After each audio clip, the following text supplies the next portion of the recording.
Hello everybody, welcome back to the channel. It is me, Jordan Young, back with another Certified Hood Classic. In today's Bus and Banger, we are going to be reflecting on the best sneaker collaborations of 2024. That's right, it's that time of the year again. We are into December, where every other video you're going to see from here until the end of the year is going to be comprised of some type of list. I will also, no doubt, fail to mention a whole bunch of really awesome sneaker collabs out there. And I also have no doubt that a lot of you guys out there will not fail to remind me of this. Before we get into the list, let's quickly talk about the state of sneaker collabs in 2024. I actually went ahead and counted up all of the different sneaker collabs that released this year across all of the different brands, and bro, I lost count at about the 4,000 mark. Sneaker collabs have become so frequent in 2024 that brands don't even bother asking collaborators to design new ones. They're just re-releasing the old ones. We've gotten to a point now in sneaker collabs where the storytelling has been so thoroughly washed that the colorways are now being inspired by a guy's grandma's fence. In 2024, everyone is getting collabs. It's gotten crazy. I mean, just this week, we've had an Air Force One Low collaboration with Lil Yachty. We've had Nike and Fragment team up on the Zoom Spiridon in 2 different colorways. We've had Nike team up with Swarovski on a couple of Air Max TNs. We've got some J-tip Sauconys. And next week, we have a retro of the Mr. Stash collab on the Air Max 95 and the Air Force One. Bro, that's just 1 week. And I've probably missed a whole bunch as well. That week right there pretty much sums up the state of sneaker collaborations in 2024. Now, obviously these are all jokes, albeit somewhat true. And whilst this not too subtle mockery might serve to undermine the list that I'm about to present to you guys, I should still remind you guys that I do indeed still love a collab. Let's start off with Asics. Asics have killed it this year. They've gone from being an incredibly uncool dad shoe to the sneaker to be seen in at school. They've had a number of notable collabs this year, a lot of which I have managed to secure into the collection, but I want to start off with this one here.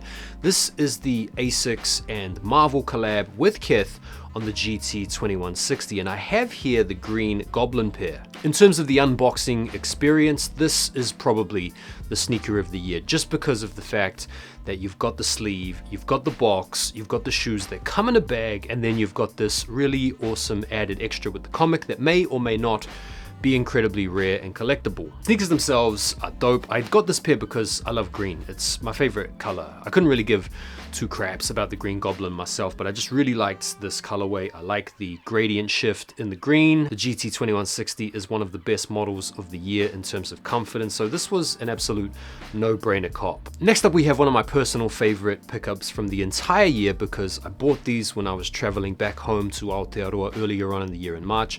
This is the GT 2160 Asics Earls collection. The shoe was called Ngāwari, and I love the sneaker because it has a lot of cultural touchstones that are important to me, that represent my culture, being of Maori descent, and so this is an incredibly biased take, but this is, because of the cultural details, my favorite sneaker of the entire year, period. Now, while we're on Asics and the GT 2160, I want to include these 2 sneakers, even though I don't think this particular collaboration is right up there, so to speak. This is the first Asics Jound collab so far that's been a relatively easy cop, I want to say, and super comfortable shoe, really simple, really minimalistic as per the Jound norm. I think I prefer the white and gray colorway a little bit more to the darker pair, but both pairs awesome in my opinion. Last up for me from Asics is one of the coolest ones. I would put these right up there. In fact, I know a lot of people are probably going to have this sneaker as one of the top 10 sneakers of the year, or at least one of the top 10 collaborations of the year. It's the Gel NYC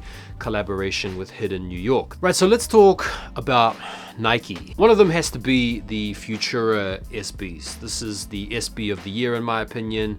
There's so much cool history between Nike and Futura. Ironically enough, one of the big criticisms that I've seen most people levy against this sneaker is the fact that they suffer from this almost instantaneous crease in the toe box, which is kind of crazy to me because newsflash, sneakers are going to crease. It's almost like you want the crease to happen automatically as soon as you put them on. That way you kind of get over the whole protective phase of the shoe. But yeah, this is probably the best SB Nike collab of the year, and I think this shoe is probably going to feature in a lot of people's top 10 sneakers of the entire year. Now, there were some other pretty dope SB collabs this year, including the Alexis Sablone Chameleon SB, as well as the Verdi SBs, which are super wild. I would probably put the Verdis as the second best SB collab of the year, just because of how wild and playful and colorful and out there they are. I know this isn't going to be the type of shoe that a lot of you guys are really going to vibe with, but I would put these at number 2.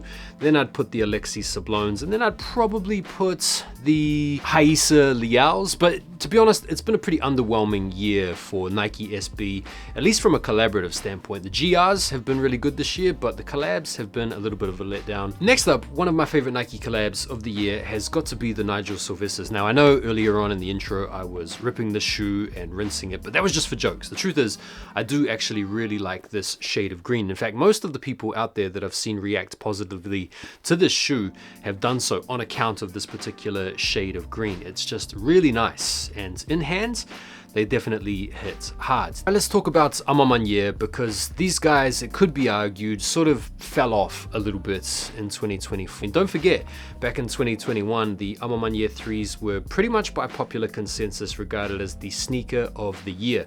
So how can the Amamanya 3 in 2024, which is basically the away version of the same sneaker, have bricked? I think these are underrated. Quality on them is immense, colorway, super wearable. It's a really dope collab, and in my opinion, this is the best sneaker from the entire While You Were Sleeping collection. Also got the Air Max 95s. These and the 3s, I think, were the best 2 sneakers from the pack, at least in my opinion. Staying with Nike, we've got the J Balvin 3s. I think J Balvin did a good job with the sneaker, albeit there's not really a great deal of imagination that's gone into it. It's an all black sneaker with a little bit of the gradient color blocked into it. It's just a nice, clean sneaker. Travis Scott had another big year. Got to give a mention to the T-Rex or the Jumpman Jack, as well as the Sharkadon. It would be wrong not to give them a special mention. My personal favorite Travis sneaker of the year is the medium olive lows, mainly because I got them for retail, so my opinion is going to be incredibly biased. Next up, the Nike Air Force 3 collaboration with Nigo. This is a really funny sneaker in that you've got a collaboration with a guy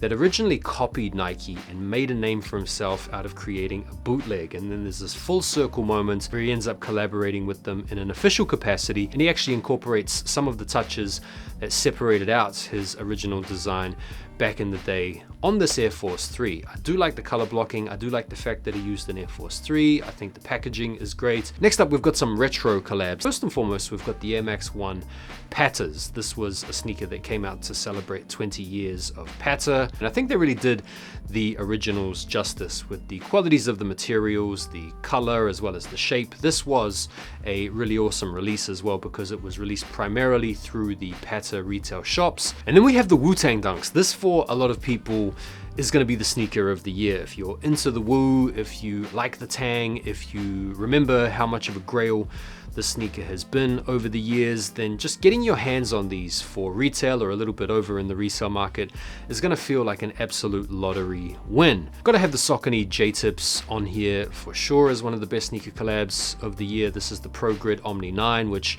has been a really good selling sneaker for Saucony, and it's really helped them to gain some traction in the markets, as well as appeal to the sneakerheads out there that are a little bit bored of just buying the same old, and also helping to just raise the profile of Saucony in general. Very colorful, very playful, very on brand for J-Tips, who likes these bright, vibrant pink colors. And then we've got New Balance. Now, there's a whole bunch of New Balance collabs that came out this year that I didn't manage to get my hands on. I suppose one special mention has got to go out to Action Bronson for the collaborations that he's done, particularly on the 1906. The Rosewater colorway, that's a sneaker that I wouldn't mind getting my hands on. Still yet to pick those up. I think that is probably one of the best New Balance collabs of the year. The one pair that I did manage to get my hands on, though, is the Armine 740s. And there we go. Those are my own personal favorite sneaker collaborations from 2024. I've definitely missed a whole bunch out. I know there's probably even a few pairs in my own collection that I've failed to dig out, but those are at least the ones that stand out to me the most. I think my favorite collab of the year has got to be the Earls collection Ngawari, because of the emotional reasons I shared with you guys earlier. I think the best unboxing experience has got to go to the Marvel collab. I think the best collaboration on a new shoe has got to be the Nigel Sylvester's. I think the best SB has got to be the Futuras. Best quality, probably the Amamanye 3s, and the best retro, at least in my opinion, has got to be the Air Max 1 Chlorophyll. So something like that. Some dope collabs this year. Definitely some big ones to look forward to next year as well. What are your guys' top sneaker collabs from 2024? Feel free to punch them out down below. And thanks for watching the video, guys. Don't forget to like it before you bounce, and I'll see you on the next one. Take care for now, and peace. Yeah. Hey. New beginnings on the cusp. Not too old to adjust. Old dog, new tricks. Remember, I was just a pup. Something dirty in my cup. Clean soul, good karma is a must. Still my shooter in the cut. I was stuck inside a rut.